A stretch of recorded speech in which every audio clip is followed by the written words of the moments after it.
Hello दोस्तों और अभिभावकों, सभी मेडिकल स्टूडेंट्स एवं उनके पेरेंट्स के लिए बहुत ही बड़ा बदलाव और बहुत बड़ी खुशी की बात है कि भारत के मेडिकल एजुकेशन में एक बहुत बड़ा ऐतिहासिक बदलाव होने जा रहा है। बहुत छोटी बात है, लेकिन बहुत महत्वपूर्ण एस्पेक्ट है ये मेडिकल स्टूडेंट्स की ज़िंदगी का। वही है कि अभी नेशनल मेडिकल जो कमीशन है, एनएमसी, उसने कुछ पोस्ट ग्रेजुएट ट्रेनिंग में बहुत ही महत्वपूर्ण बदलावों के संकेत दिए हैं। होता क्या है कि मैं मेडिकल कॉलेज में बहुत सालों से बता दूं कि फैकल्टी हूं और मेडिकल स्टूडेंट्स की जीवन, उनके प्रॉब्लम से बहुत क्लोजली एसोसिएटेड हूँ। उनको बहुत सालों से समझता हूँ, मैं खुद भी एक मेडिकल स्टूडेंट रहा हूँ। तो होता है क्या है अभी तक भारत में कि जो पोस्ट ग्रेजुएट स्टूडेंट्स होते हैं, जो एमडी एमएस कर रहे होते हैं विभिन्न ब्रांचेस में, उनके वर्किंग आवर्स कई जगह पर इनह्यूमनली हेक्टिक हैं। मतलब आप ये समझिए कि कभी-कभी लगातार 60-70 घंटे तक सोने नहीं मिलता। कुछ ऐसे भी विभाग हैं जहाँ पर 365 दिन आपको फर्स्ट ईयर में पूरी तरह वहीं रहना होता है। आपको हॉस्टल जाने की भी अनुमति नहीं होती। आप वहीं पर नहाते हो। कई बार तो 3-3 4-4 दिन तक नहा भी नहीं पाते हैं ये रेज़िडेंट, सो भी नहीं पाते हैं, ढंग से खा भी नहीं पाते हैं। कईयों का वेट लॉस 8-10 केजी हो जाता है और इन सब को एक कन्वेंशनली मेडिकल एजुकेशन जो है, सीनियर टू जूनियर बहुत ज़्यादा, क्योंकि इसमें है सीनियरिटी जूनियरिटी, ये माना जाता है कि हमने भी ऐसा किया था तो तुम भी ऐसा करो।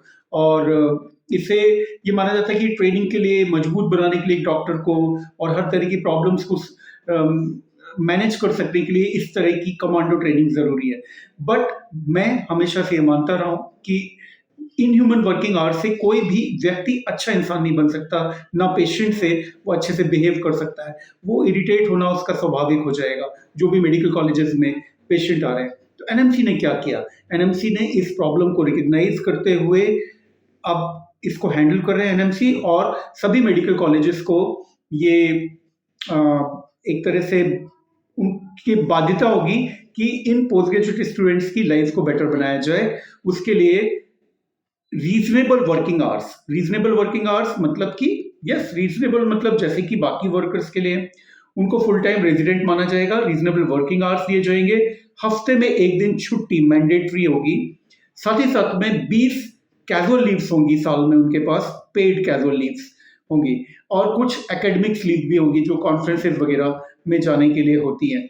तो ये उनकी लाइफ में एसेंशियल जो प्रॉब्लम्स हैं, ऐसे बहुत सारे सर्जिकल ब्रांचेस में खासकर होता है, ऑर्थो, गायनी, जनरल सर्जरी, बहुत ही हेक्टिक रेजिडेंसी होती है। मेरी ब्रांच पीडियाट्रिक्स में भी होती है। तो कुछ हद तक इनह्यूमन वर्किंग आवर्स से छुटकारा मिलेगा। हालांकि इसके प्रैक्टिकल इम्प्लीकेशंस में बहुत सारे प्रॉब्लम्स आएंगे, क्योंकि हमारे यहाँ लॉज बन जाते हैं लेकिन उसके प्रैक्टिकल इम्प्लीमेंटेशंस एक्चुअल में ग्राउंड पर अच्छे से नहीं हो पाते।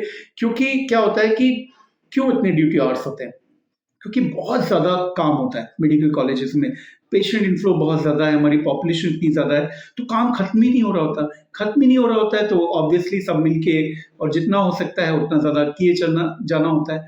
तो इसके लिए हो सकता है कि स्टाफ बढ़ाना पड़े, पीजी सीट्स बढ़ानी पड़े इसको प्रॉपरली करने के लिए, या नर्सेस की संख्या, मैं मानता हूँ कि नर्सेस की संख्या जहाँ पर ज़्यादा होती है वहाँ डॉक्टर्स कम भी हो, बड़े आसानी से चल सकता है, क्योंकि जो ट्रीटमेंट है वो उसको इम्प्लीमेंटेशन करने का काम डॉक्टर्स कर रहे होते हैं, नर्सेस कर रही होती हैं, और प्लान करने का काम मेनली डॉक्टर को करना होता है। तो नर्सेस की संख्या यदि ज़्यादा रहेगी तो डेफिनेटली हम उनको ज़्यादा रिलैक्स एनवायरनमेंट दे पाएंगे पोस्ट ग्रेजुएट स्टूडेंट्स को। तो ये मेरे लिए, मैं समझता हूँ ये ऐतिहासिक फैसला है। इस पर मैं एनएमसी को धन्यवाद बोलना चाहूँगा, गवर्नमेंट को, कि उन्होंने इसको इस पर सोचा और इसको सॉल्व करने की कब प्रयास करने जा रहे हैं।